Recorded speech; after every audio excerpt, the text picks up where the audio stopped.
आज आप सुने खूब सुंदर राजा और रानी की कथा। एक समय दीपी कारनी नाम का एक शक्तिशाली राजा था। उसकी रानी शक्तिमती परम सुंदरी थी और गुणवती थी। राजा को वो अपने प्राणों से भी अधिक प्यार करती थी। एक दिन वो अपने उद्यान में सो रही थी कि एक सांप ने उसे डांस लिया और उसकी मृत्यु हो गई। रानी की मृत्यु से राजा के हृदय को बड़ी गहरी चोट पहुंचा। यद्यपि रानी को कोई संतान ना थी, फिर भी राजा ने इस दुख में जीवन भर दूसरा विवाह ना करने के शपथ ले लिया। यह बहुत कड़ी प्रतिज्ञा थी। एक रात सपने में राजा के सामने शिव जी प्रकट हुए। उन्होंने उसे कहा, तुम्हारे जंगल में घूमते समय सिंह पर बैठा हुआ एक बालक मिलेगा। जब तुम उस बालक को देखो तब उसे अपने घर ले आना, वही तुम्हारा पुत्र होगा। जब प्रातःकाल राजा जागा तब उसे सपने की बात याद आई। वो घोड़े पर बैठकर चल पड़ा और दूर जंगल में निकल गया। दोपहर के समय था। कमलों से भरी हुई एक सुंदर झील के किनारे एक सूर्या के समान तेजस्वी बालक को सिंह की पीठ पर बैठा हुआ देखा। सिंह बालक को किनार पर बैठाकर पानी पीने लगा। बालक को लेने की इच्छा से राजा ने सिंह को वृक्ष की पीछे छुप कर उसी समय बाण मार दिया। बाण लगते ही सिंह मनुष्य के रूप में बदल गया। राजा को यह देखकर बहुत दुख आश्चर्य हुआ। राजा उसके पास गया और उससे इस परिवर्तन का कारण पूछा। वो युवक कहने लगा, मैं पहले एक यक्ष था, मेरा 7 नाम था और मैं लक्ष्मी देवी का एक सेवक था। मैंने एक दिन एक ऋषि की पुत्री को गंगा जी में नहाते देखा। मैं उसके सुंदर रूप पर मोहित हो गया और उसके हृदय में भी मेरे प्रति प्रेम उत्पन्न हो गया। हम दोनों ने गंधर्व विवाह कर लिया। जब उसके संबंधियों ने आकर हमें देखा तो क्रोध में आकर उन्होंने हमें श्राप दे दिया कि तुम दोनों महापापी हो जाओ, सिंह हो जाओ। उन्होंने आगे बतलाया कि जब उस ऋषि पुत्री के पुत्र उत्पन्न होगा तब वो श्राप से छूट जाएगी और मैं तुम्हारे द्वारा बाण से मार कर अपने श्राप से छुटकारा दिलाऊंगा। कुछ समय बाद यह बालक उत्पन्न हुआ। इसको जन्म देते ही इसकी माँ की मृत्यु हो गई। मैं बहुत दुखी हुआ। मैंने दूसरी सिंहनियों का दूध पिलाकर इस बालक का पालन पोषण किया। कहीं सिंहनियों जाती तो इसे अपनी पीठ पर बैठाकर साथ ले जाती। अब जैसे ऋषियों ने मुझसे कहा था, तुम इस कुलीन पुत्र को ग्रहण करो। राजा उस बालक को अपने साथ ले आया और सिंह पर सवारी करने के कारण उसका नाम सत्यवान रखा। राजा ने उसका अपने पुत्र के समान लालन पालन किया। जब यह बालक बड़ा हुआ तब राजा दीपी कारनी अपना सारा राजपाट इसे देकर जंगल में तपस्या करने चला गया। अब सत्यवान पृथ्वीपति बन गया। एक देवी ने राजा के लिए इंद्र के नंदन कानन के समान सुंदर उद्यान बनवाया था। बसंत उत्सव पर राजा उद्यान को देखने के लिए रानियों को अपने साथ लेकर गया। कुछ देर उद्यान की शोभा देखने के बाद राजा अपनी रानियों के साथ जल क्रीड़ा करने लगा। वो रानियों पर पानी के छींटा फेंकने लगा और बदले में रानियां भी उस पर पानी उछालने लगी।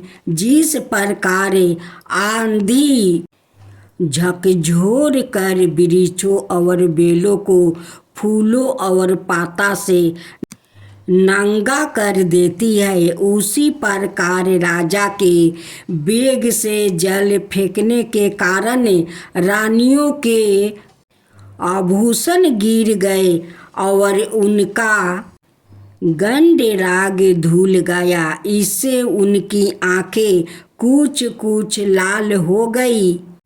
वो भाग कर पास की झड़ियों में छिप गई, किंतु एक रानी जो विष्णु शक्ति की पुत्री थी और सीरस के फूलों के समान कोमल थी, अधिक थक जाने से भाग नहीं सकी। उसने राजा से निवेदन किया कि मुझे जल से ना मारिए। राजा ने उसका तत्पत नहीं समझा। उसने शीघ्र रानी के लिए लड्डू मंगवाए, क्योंकि संस्कृत में माँ और उदक दोनों शब्दों मिलकर मोदक बन जाता है, जिसका अर्थ लड्डू होता है, किंतु तोड़ कर इसका अर्थ जल नहीं होता है।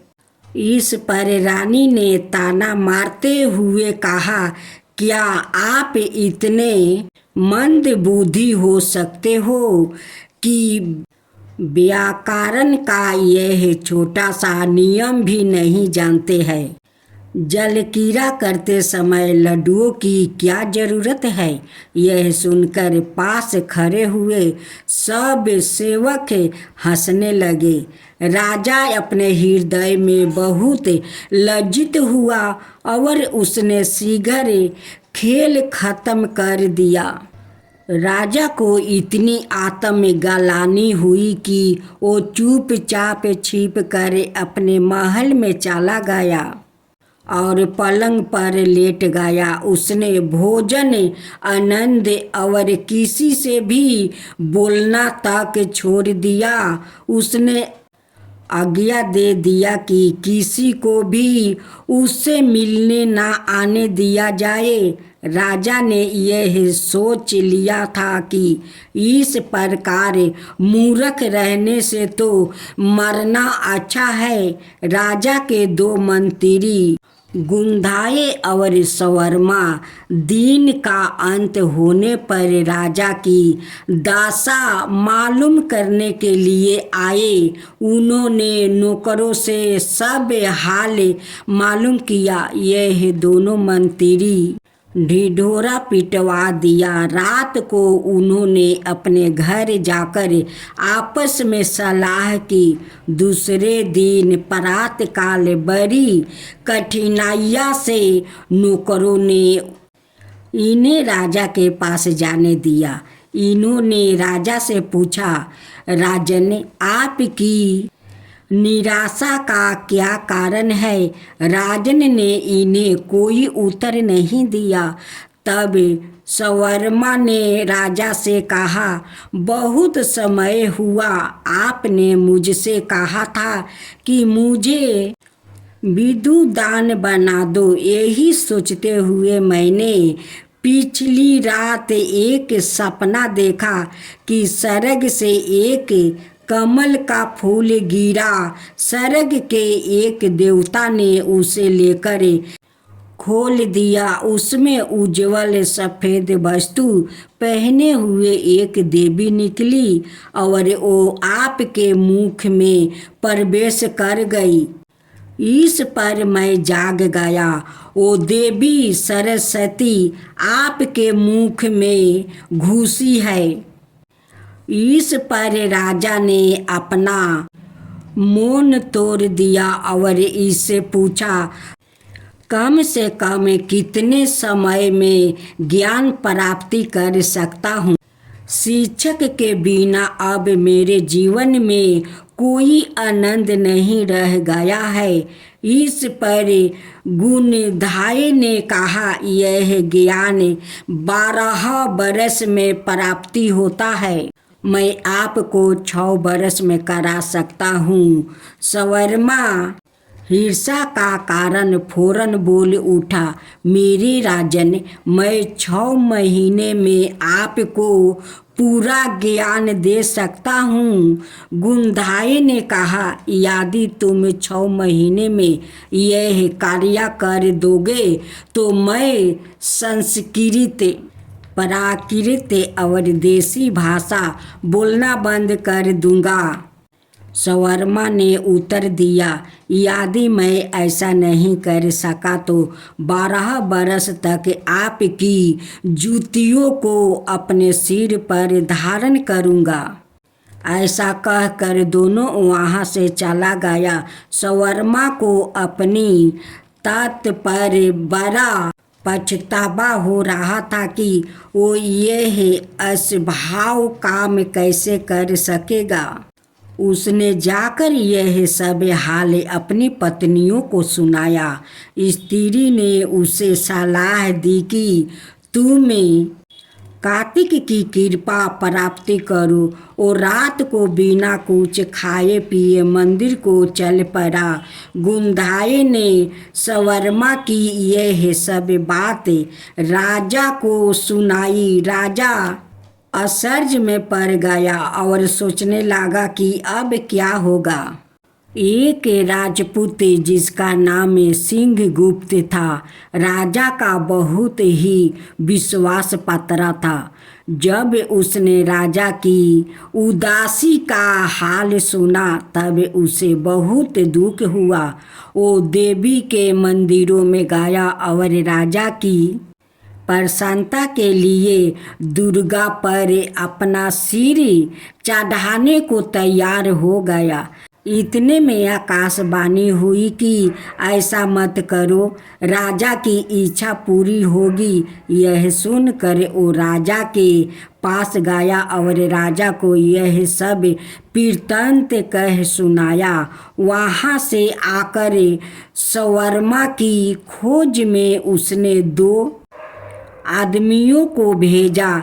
इसी बीच सवर्मा मौन व्रत धारण किए हुए कार्तिक के मंदिरों में पहुंच गया था। कार्तिक के उसके व्रत से प्रसन्न हो गए और उसे आशीर्वाद दिया कि उसकी इच्छा पूरी होगी। दोनों आदमियों ने जाकर चुपके से यह देव कृपा की बात जान लिया और लौट कर मंत्री की सफलता का समाचार राजा को दिया। राजा यह सुनकर बहुत प्रसन्न हुआ। सवर्मा ने राजा को 6 महीने में ही सब विद्या दे दिया। सारे राज्य में प्रसन्नता छा गई। सब स्थानों को ध्वजा पताका से सजाया गया। जगह जगह उत्सव मनाया गया। राजा ने सवर्मा को बहुत से जेवरात आभूषण भेंट दिया और उसे नर्मदा के किनारे वक कच्छ का शासक बना दिया।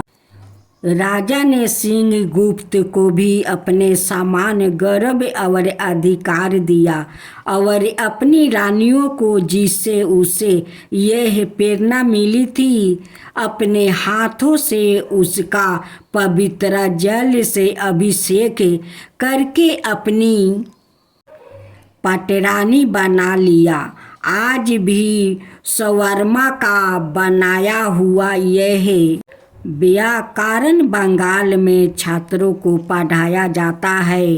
गुणधाय ने अपनी प्रतिज्ञा पूरी करने के लिए संस्कृत, प्राकृत और देसी भाषा का बोलना छोड़ दिया।